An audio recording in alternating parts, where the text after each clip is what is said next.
Mr. Kevin. Great to be Mr. here. Wonderful. Thank you. Thank you. Thank you very much for taking the time to sit with us. Yeah. It's a pleasure. And let's start with, honestly, Dubai and the region. So what brings you to Dubai today? I'm very involved in investing in crypto and blockchain projects, and Abu Dhabi and Dubai are becoming one of the world centers for that kind of development. And so I came over to do some business in that area, but I also knew that Watch Week was occurring, so I tried to combine business with pleasure. That's why I'm here. Nice, nice. So people know you, the money guy, let's say. But today we're going to talk about watches, and the first thing I want to talk about is what you have on your wrist. Yeah, So- I mean, I'm wearing a Journe because FP's here and I've been spending some time with him.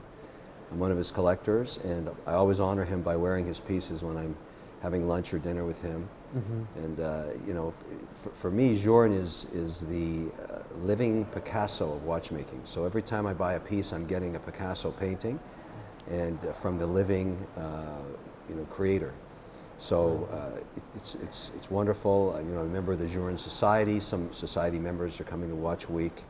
We enjoy each other's company. We meet up all around the world, and so you know, Journe is one of the verticals in my collection. True. And so, but I have many other watches too. But Watch Week is unique because we haven't been together as an industry for 2 years. True.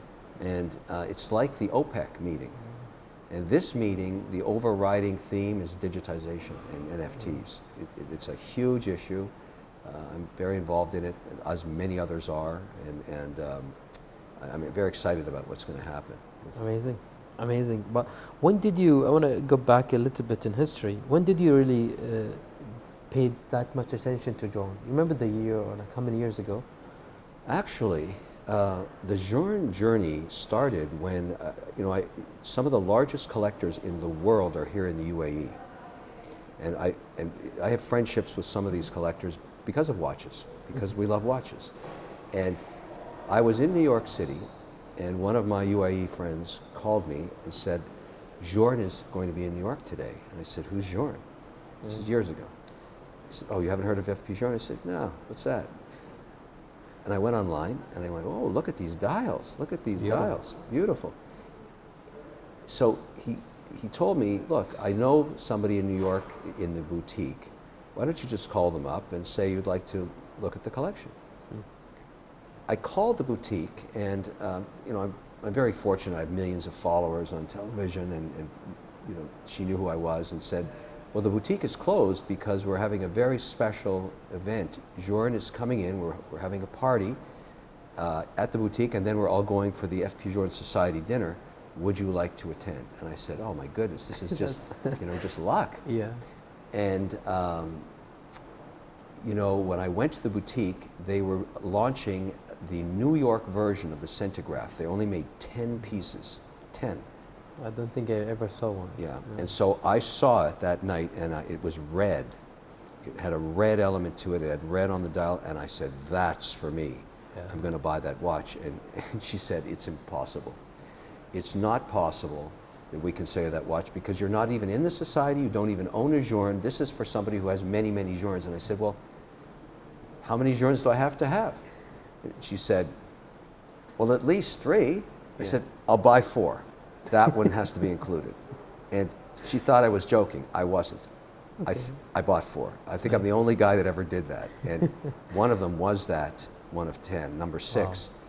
That watch has appreciated in value by hundreds of %. Yeah. But I didn't buy it for that. I bought it because I loved it. And then I bought an Elegant and a blue, and I can't remember how many, since then, many more. But that night I went to the dinner, and I met such interesting people from all around the world that I got the virus, the Journe virus, and that's a curse. It's a curse because it's never ending. It's never ending. Every caliber you want, every dial you want, you just keep wanting more. And he keeps doing things. What I really appreciate about FP Journe is that he keeps pushing himself. And as you said, he's a living legend. So you get to see what's his or her mind and watches, unlike other brands that are like dead hundreds of years ago, and they just keep another team doing that.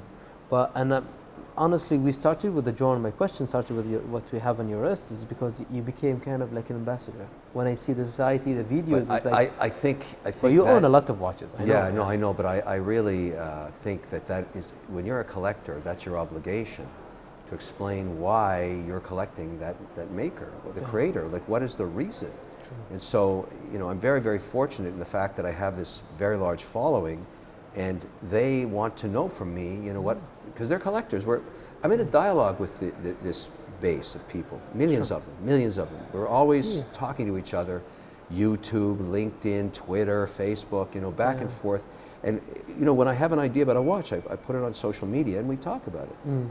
Each year when I select from my collection the 8 to 10 pieces I'm going to put on Shark Tank, that takes me 2 months because I have to choose from a massive collection, and I want to have balance in brand. I want to have balance in dial. I want to have balance in the, you know, I want them to have a look. Yeah. And I think I heard you in an interview or something, you have to plan it even with the production team, right? To do the colors. Yeah, Artemis, the and everything, wardrobe woman who's been working with me for years, we talk about it all the time. What's the look? Yeah. What's the look going to be? What about that dial? What about that dial? What about that dial? And, you know, then we have to clear it with the network. You know, you can't, certain things, you know, they used to not allow jewelry, like diamonds or rubies in the men's watches. Wow, I didn't know that. Because it was too ostentatious. But now, with all the creativity and happening with pavé designs, rainbows, you know, Eye of the Tiger from Rolex, crusted with diamonds. These look terrific on television. Yeah. And so I have to get a red band. I got to do all the work to get all that worked out. But yeah, I mean, there's no more fun in the world than going through your watch collection, selecting what you're going to wear. Yeah. And let's move to another brand. What's your second best brand? Because when I see your, how do you call it? Your collection? Collection. Collection.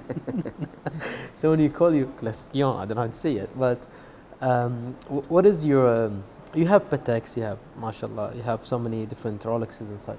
What is your second best brand? But you know, I don't think of them as best or worst brands. I think of dials. And so I have Rolex, I have Patek, I have AP Journe, I have Omega, I have Grand Seiko. I mean, on and on and on and on and on. But each piece I selected because of its style. Yeah. And so the more watches you get, the harder it is to get unique dials. And so today, when I get approached for production watches, I always say, no. I'm not interested in a production watch. I'm interested in the theme of that dial. Let's make a one-of-a-kind. Let's make a one-of-a-kind. And I don't ask for anything for free. I know what it's going to cost. I know how long it's going to take. But I want something that's one-of-a-kind, so it's not like anything else I have or anything else I'm going to see. And that's where I'm at now. At this age and the size of my collection, I don't need another watch. It's, you know. So you're working on a piece uniques with companies? Everything that's coming is all one of a kind, and I have some incredible pieces coming, some unbelievably incredible pieces that I think I've shown some of the renderings, because we're designing it together with the maker, with the brands, and people are just blown away. I mean, just blown away. Amazing. So before we move, I know you're a busy man. I don't want to take much of your time. Before we move into crypto and the blockchain and the watch industry, because not a lot of brands are talking about it. I heard a few brands that they did something in the past. I know you mentioned something, but as a press and me in the industry, I mean, there's experimentation going on, but it's not going to go anywhere because there's no standardization yet in the protocol of the NFT. There's no point in making NFTs, because once you put them out there and they're not the standard protocol, you're going to have to do it again. Because the industry has to agree on a standard protocol for the NFT. What elements of the watch are in the protocol? And that may take 12 months, it may take 2 years, I don't care, but I'm not going to turn my watches into NFTs until the horological societies have agreed what that standard is. And we should get it right, because once you put an NFT out there, it's there forever. You can't take it back. And so I don't want rogue NFTs floating around. And so I'm funding research primarily with the New York Horological Society. We're starting there because I know John Reardon, and he sits on some other board members as well, that that are funding this, we are working on the standard.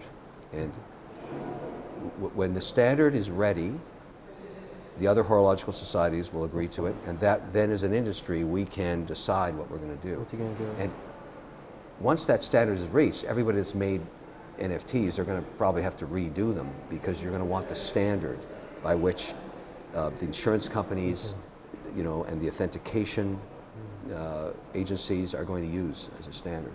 Amazing. One last question on something we mentioned in the beginning, but we didn't talk about.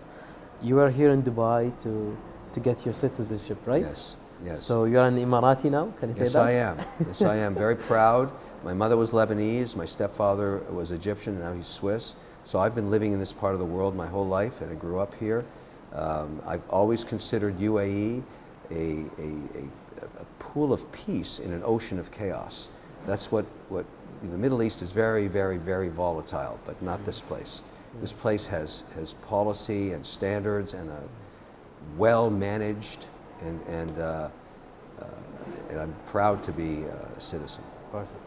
Thank you very much. I really appreciate you coming in a very short notice. And Thank it's you. a pleasure to see you. Yeah, that's fantastic. Thanks. Thanks a lot. Take care. Thank you.